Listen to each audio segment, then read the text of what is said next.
Some practical exams, they feel like just going through motions, ticking boxes. Can you do the skill? Check. But then there are others, the kind that really ask you to embody a whole method, a philosophy almost. Yeah, absolutely. More than just technique. And that's exactly what we're diving into today. The STOTT Pilates Reformer Practical Exam. It's one of those. Definitely one of those. Our guide for this is a really insightful article by Caroline Berger de Femini. Now, she's a certified Marathon trainer, founded BioPilates Paris. Right, so she has a lot of experience seeing these exams firsthand. Exactly. And she talks about seeing, brilliant students just get completely sideswiped by things they thought were like secondary details. Things that turn out to be absolutely crucial. Happens a lot, actually. So that's our mission today. We're going to unpack those common errors, those frequent sticking points. And pull out the strategies, the ways to turn those into, well, strengths, really. Yeah, pedagogical strengths for anyone gearing up for this kind of rigorous certification. Okay, let's get into it. Let's do it. All right, first up, postural analysis. Caroline calls it the keystone, the bedrock of the whole exam. Which is interesting because I think a lot of people might underestimate that part. I think so, too. Yeah. You might think, oh, I just need to spot the issues. But here's where it gets really interesting. Yeah, because it's why it's so vital. It's not just like an opening act. It literally orients your entire session. Orients the whole thing. Exactly. The examiners, they're not just checking if you can, find the bony landmarks or list things off. They're looking at whether you can function as a kind of Pilates diagnostician right there under pressure. Wow. Yeah. And a lot of students, even really sharp ones, they falter, not because they don't know the anatomy, but because they struggle to connect it all. Connect the dots. Yeah, and then verbalize a clear, actionable plan, like right then and there. It's about showing you can genuinely read a body. And then communicate that reading professionally. Precisely. And you're doing all that with the clock ticking, like 5 to 7 minutes. Is that right? That's usually the window, yeah. 5 to 7 minutes. It's tight. So it's not just finding the info. It's pulling it together, synthesizing it clearly, quickly. And then announcing your plan, your main program lines. It demands a really methodical approach. Methodical, synthetic, and I guess confident. Right from the start. Confidence is key, yeah. Articulating it clearly under that pressure, that's a huge part of the challenge. Okay, so you've done the analysis, you've read the body. Yeah. Now, the really interesting part for me is translating that into movement. Right, from observation to action. How do you actually build that intelligent, personalized program? This is where we get into crafting the curriculum. Well, if we connect this back, the program has to come directly from those postural findings. Has to. It can't just be, a standard routine. There needs to be a clear pedagogical logic. Okay. They're looking for a program that basically tells a story, a logical flow, where each exercise makes sense based on the last one. Building on each other. Exactly. Addressing the client's specific needs, but always respecting this STOTT Pilates charter, the core principles. Regardless of the level you're teaching. Right.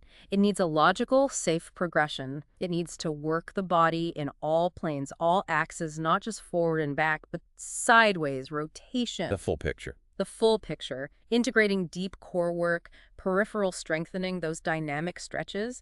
The main point is every exercise must make sense. It has to have a purpose. A clear purpose. Your program needs to be thought out, not just applied. It's like designing a therapeutic journey, not just picking exercises. That idea of intention over just going through the motions, that really resonates. It sounds like it's less about the checklist. Much less. And more about thinking like an architect of movement for that specific individual. That's a great way to put it. Yeah, architect of movement. You're showing you can build that clear learning path. Okay, so you've got the blueprint, the program. How do you actually lay the groundwork?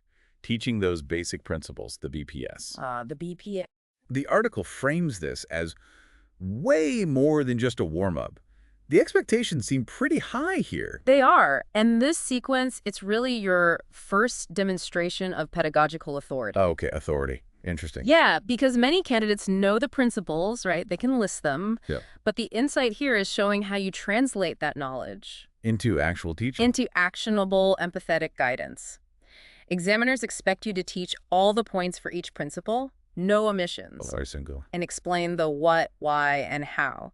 You need to illustrate them with exercises that fit, use clear, concise imagery. Imagery that clicks with the client. Exactly, that resonates. Provide those precise anatomical landmarks, guide them smoothly, correct accurately. It's about setting that essential foundation properly. Not just reciting facts. Not at all. And just like the analysis, there's a time limit again.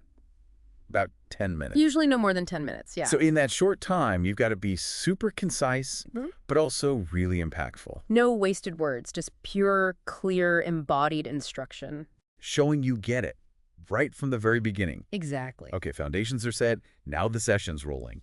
This is where that real-time artistry comes in, right? The constant observation. The professional gaze, as Caroline calls it. Yeah, she says it's put to the test at every moment. What does it mean in practice? Starting with tracking ability or repérage. It's like having eyes everywhere, but also kind of internal eyes. You're anticipating movement, not just reacting after the fact. Okay, anticipating. The expectation is exceptional and precise identification. Alignments, sure, but also compensations, subtle disorganizations in the body. Plotting the little things. Yeah, but the real insight is great tracking isn't just seeing the compensation, it's understanding why it's happening. Ah, the why. And figuring out how to subtly guide the person away from it, ideally before it becomes a habit. Proactive, not reactive. Exactly. And that needs a mix of cues, visual, tactile, anatomical imagery used really fluidly. And crucially, they have to be specific to that client. Not just generic cues you give everyone. Right. No cookie-cutter cues. So it's observe, diagnose, respond, often before anything even goes wrong. That's the ideal. And that flows right into adapting and correcting. You have to watch constantly, adjust constantly. Moment by moment. Ensuring correct alignment, precise execution, even when you add variations. Think about, say, the pelvis tilting. Okay. The insight isn't just shouting, tuck your pelvis. It's figuring out why it's tilting and maybe giving a touch cue or a visual. Something that helps them feel the correction themselves. Exactly. Make it their discovery. You're expected to anticipate what could go wrong. Slipping, maybe, losing core control, a postural compensation popping up. You need to be ahead of the game. Always. Yeah. The goal is safe and conscious movement, guiding them, but without making them anxious or alarmed. That's a fine line. It is. And this leads to modifications. A lot of students, even good ones, see modifying as, well, like they failed somehow. Like it's making it too easy. Right. But the really deep insight here is that modifying isn't dumbing it down. It's actually elevating the exercise. Elevating it. How so? By making it perfect for that specific person right where they are. Maybe they have pain or limited movement. Maybe they're anxious or just tired. You adapt. You adapt. You use props effectively, cushions, balls, circles, blocks, pads, but always with a clear reason, a logic for support or correction. Not just randomly throwing props in. Never randomly. And the source makes this powerful point. Modifying is not weakening the exercise. It's making it more just, more intelligent, more embodied. More intelligent. I like that. It shows real mastery, doesn't it? Knowing when to simplify, when to layer complexity, all with a clear purpose for that individual. So it really is about being this dynamic problem solver on the fly. Absolutely. Not just a robot performing exercises, but a responsive thinking guide. Okay, beyond all these sort of technical layers, there's the whole human side, the art of teaching. Yes. Caroline calls the exam a real teaching situation. Attitude, voice, connection. She says they make all the difference. Huge difference. So what does that look like? What makes for a compelling teaching presence there?